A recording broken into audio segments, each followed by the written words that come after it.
यो समावेशीलाई पनि अलि कमजोर पारिएको छ। पहिलाको जुन समावेशी सिद्धान्त थियो, किनकि संविधानको जग नै समावेशी हो, तर त्यो समावेशीलाई यसलाई डाइल्युट गरिएको छ तरिका मिलाएर, त्यो पनि गलत भएको छ। गृह मन्त्रालयको अर्को काण्ड बाहिरिएको छ।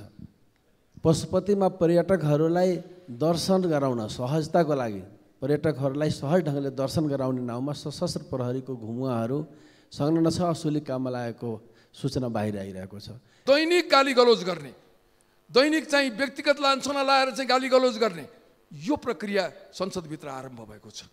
यहाँ चाहिँ चोर भन्ने, फटाया भन्ने, के अरे मानव बेचुवा भन्ने, यो प्रक्रियाको जुन सुरुवात भएको छ यसलाई अन्त्य गर्नै पर्छ संसदबाट, र यो हुन्जेलसम्म संसदको मर्यादा कायम रहन सक्दैन। जसले गर्दा बाढीले मानिसहरू बगाउने 21औं शताब्दीमा डरे खोला भनिसकेपछि संसारले हेर्ने यस्तो खोला छ, त्यहाँ मानिस बगाउने, बसहरू बगाउने।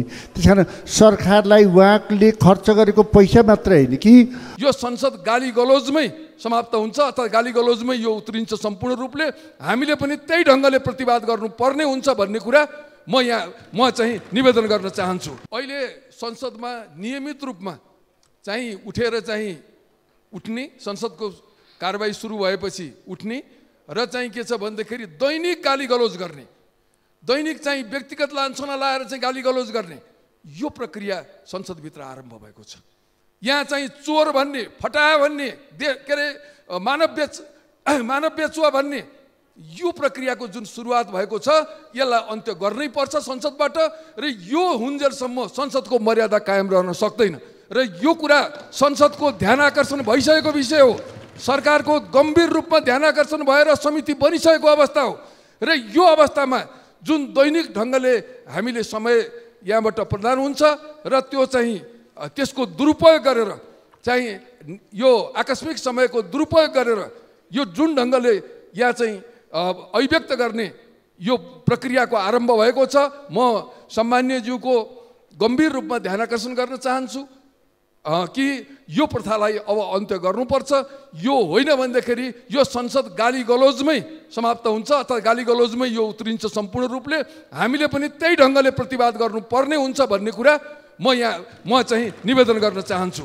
होइन भन्दाखेरि अब यो गाली गलौजको प्रक्रियालाई बन्द गर्ने हो भनेदेखि यस्ता किसिमका अभिव्यक्ति गर्ने सांसदहरूलाई यो बोल्नबाट पनि वञ्चित गर्नुपर्छ, र यो आकस्मिक समयको दुरुपयोग गर्ने जुन हाम्रो कहाँ अभ्यास सुरु भएको छ र यसलाई चाहिँ के छ भनेखेरि समाप्त गर्नुपर्छ भन्ने मेरो आग्रह छ। धन्यवाद। गुल्मी जिल्ला रुडुदेखि सदरमुकाम तमघास जाने सडक हाम्रो नीतिगत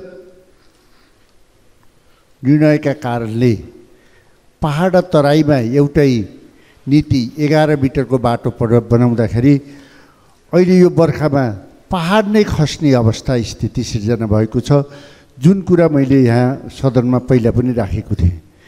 त्यसरी गरी नै रुद्रबेनी वामी टक्सार ढोरपाटन सडकमा डहरे भार्से नादेबाग गेदी खोला पुलहरू निर्माण हुँदै थिए। यो भौतिक योजना मन्त्रालयले सुरुवात गरेको, बजेटको अभावले गर्दा हामीले त्यहाँको निर्माण व्यवसायीलाई हामीले अनुरोध गरेर उहाँले 8 करोड बढी खर्च गरिसक्नुभयो, तर हामीले सरकारसित निवेदन गर्दा पनि त्यो उपलब्ध हुन सकेन। जसले गर्दा बाढीले मानिसहरू बगाउने 21औं शताब्दीमा डरे खोला भनिसकेपछि संसारले हेर्ने यस्तो खोला छ, त्यहाँ मानिस बगाउने, बसहरू बगाउने। त्यस कारण सरकारलाई उहाँले खर्च गरेको पैसा मात्र होइन कि उहाँ एउटा यस्तो ठेकेदार हुनुहुन्छ कि 4वटा पुल 1 वर्षमा म कम्प्लिट गर्दछु, जसको लागत जम्मा 22 करोड रुपियाँ हो। यति पनि सरकारले दिन नसकेको कारणले गर्दा जनताहरू बग्ने, गाडीहरू बग्ने अत्यन्तै ठुलो पीडादायक अवस्था भएको छ। त्यस कारणले आदरणीय सभामुखज्यूलाई यो सदनमा सरकारलाई पैसा दिनका निम्ति र पुल निर्माण छिटो बनाउनका निम्ति निर्देशन गरिदिन हुनका निम्ति आग्रह गर्न चाहन्छु। साथै खुसीको कुरा पनि गुल्मीको एकजना भाइले, विष्णुप्रसाद भण्डारीले मोटरसाइकलमा चढेर 30 लाखका काँक्राहरू समेत बेचेका छन्। यस्ता कुराहरूलाई पनि सरकारले महत्त्वपूर्ण ठानेर तिनलाई के सुविधा दिनुपर्छ जसले गर्दा अरू युवाहरूलाई पनि जाँगर आओस् भन्ने कुरा गरिदिनका। सम्मानीय सभामुख महोदय, यो निजामती विधेयक धेरै पहिला पास हुनुपर्थ्यो, पछिल्लो पार्लिमेन्टमा पास हुनुपर्ने थियो, तर धेरै ढिलो भयो। यसको केही पक्ष राम्रा छ, तर केही पक्ष अझ यसमा परिमार्जन गर्नुपर्ने आवश्यकता थियो। जस्तै ट्रेड युनियनको खारेजी, जनताको ट्याक्स पे मनीबाट ट्रेड युनियन लागू गर्नु हुँदैन। कि जनताले ट्याक्स पे गरेर तलब भत्ता दिन्छ भने ट्रेड युनियन गर्यो भने ट्रेड युनियन आजको गभर्नेन्सको लागि, सुशासनको लागि सबभन्दा ठुलो बाधक हो। यो सबै मन्त्रीजीहरूलाई पनि थाहा छ, प्रधानमन्त्रीहरूलाई थाहा छ। तर आफ्नो पार्टीको भातृ सङ्गठन जस्तै ट्रेड युनियन भएको कारणले कसैले यसमा अगाडि बढ्न सकेन। एउटा मैले त्यहाँ संशोधन हालेको थिएँ, ट्रेड युनियन खारिज हुनुपर्छ। त्यो संशोधन बहुमतले सायद पारित भएन होला। तेस्रो कुरामा बताउँछु, यो समावेशीलाई पनि अलि कमजोर पारिएको छ। पहिलाको जुन समावेशी सिद्धान्त थियो, किनकि संविधानको जग नै समावेशी हो, तर त्यो समावेशीलाई यसलाई डाइल्युट गरिएको छ तरिका मिलाएर। त्यो पनि गलत भएको छ, किनकि बल्ल बल्ल निजामती सेवामा महिला, दलित, जनजाति, मधेसी, मुस्लिम, थारू सबै आइरहेको थियो। त्यसको पर्सेन्टेजलाई डाइल्युट गरिएको छ तरिका मिलाएर। तेस्रो कुरा तपाईँलाई बताउँछु कि यसले नेपालबाट जुन ब्रेन ड्रेन भइरहेछ, योग्य मानिसहरू बाहिर पलायन भइरहेछ, त्यसलाई झन् बढावा दियो। पहिला के थियो भने सहसचिवमा प्रमोसन हुँदाखेरि खुल्लाको थियो ठाउँ, तर अहिले त्यसलाई घाँटी निमुट्यो। किनकि यो देशमा कम्पिटेन्ट बस्नु हुँदैन, यो ऐनले त्यही मेसेज दिन खोजेको। तेस्रो कुरा, ऐनमा त लेख्या हुन्छ, पहिलाको ऐनमा पनि थियो कि 2 वर्षमा कुनै कर्मचारी सरुवा हुँदैन, तर आजसम्म कुनै पनि गाउँपालिका नगरपालिकाको प्रशासक 2 वर्ष बसेछ भने त्यो भाग्यमानी होला। 3-3 महिनामा। दोस्रो कुरा, प्रशासनिक कर्मचारीको थलो एउटा सिंहदरबार बनेको छ। केही कर्मचारी सिंहदरबारमा जोइन गरेर सिंहदरबारबाटै रिटायर हुन्छ। यो पद्धतिलाई यो निजामती विधेयकले त्यसलाई एड्रेस गर्न सकेका छैन। किनकि कर्मचारी यो देशको हो, उसले जुम्लामा पनि जान सक्नुपर्छ सर्लाहीमा। यो होइन कि म यहाँ जान्न। पहुँचको आधारमा जुन सरकार निजामती कर्मचारी यहाँ बसिरहेछ। दोस्रो, यो विधेयक प्रशासनिक निजामती कर्मचारीभित्र प्रशासनिक कर्मचारीबाट थिचिएको विधेयक हो। किनकि प्रशासनिक कर्मचारी सचिवहरू हुन्छन्, मन्त्रीहरूलाई दबावमा दिएको हुन्छन्, सांसदहरूसम्म इजी पहुँच हुन्छ। देश प्राविधिकको युगमा जानुपर्ने थियो।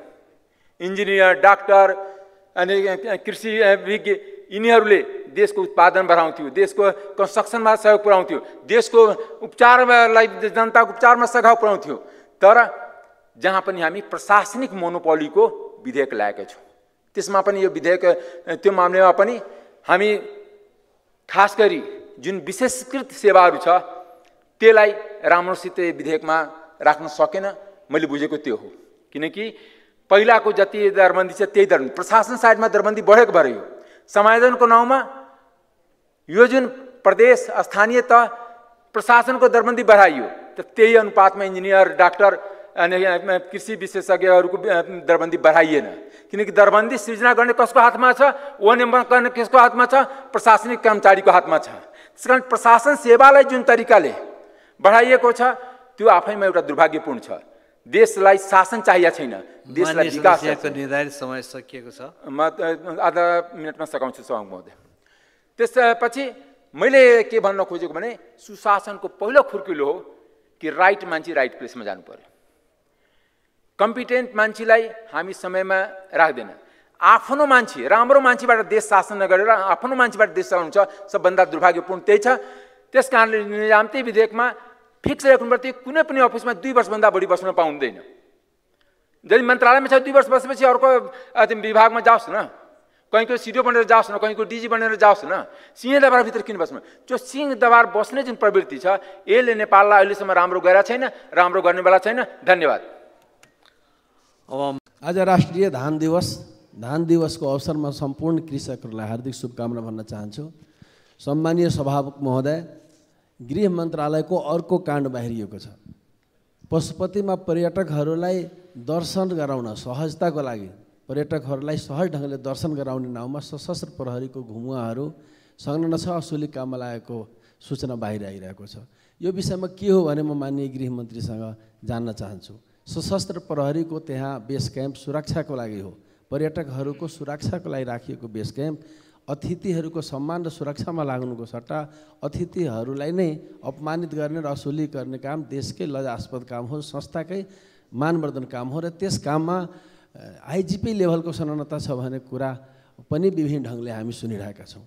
त्यहाँ काम गर्ने ती सङ्कलनमा लागेका व्यक्तिहरू वर्षौँ सरुवा नहुने तर अरू एकछिन पनि टिक्न नसक्ने जो स्थिति छ, यसको पनि यथार्थ जवाब हामी चाहन्छौँ। र हामी के हेर्छौँ भने सशस्त्र प्रहरीमा साधुलाई सुली, चोरलाई चौतारा जस्तै कयौँ राम्रो काम गर्ने मान्छेहरू दण्डित हुनुपर्ने र नराम्रो काम गर्नेहरू पुरस्कृत जो भइरहेको छ। म माननीय गृहमन्त्रीसँग जान्न चाहन्छु यसको बारेमा के हो। त्यो सशस्त्र प्रहरीको पशुपतिमा खट्ने एकजना सिपाही जो सुरेन्द्र महतो छ, त्यो किन निलम्बन भयो भनेर जान्न चाहन्छु। उसको दोष के थियो? दोषीलाई कारवाही गर्नुको सट्टा बचाउने र निर्दोषलाई जो दण्डित गर्ने काम भइरहेको छ, यस्तो काम अन्त होस्। र यसमा के भएको पशुपति क्षेत्रमा जो भइरहेको जो व्यथिति भ्रष्टाचार लुटको बारेमा गृहमन्त्रीको जवाब चाहन्छु। धन्यवाद।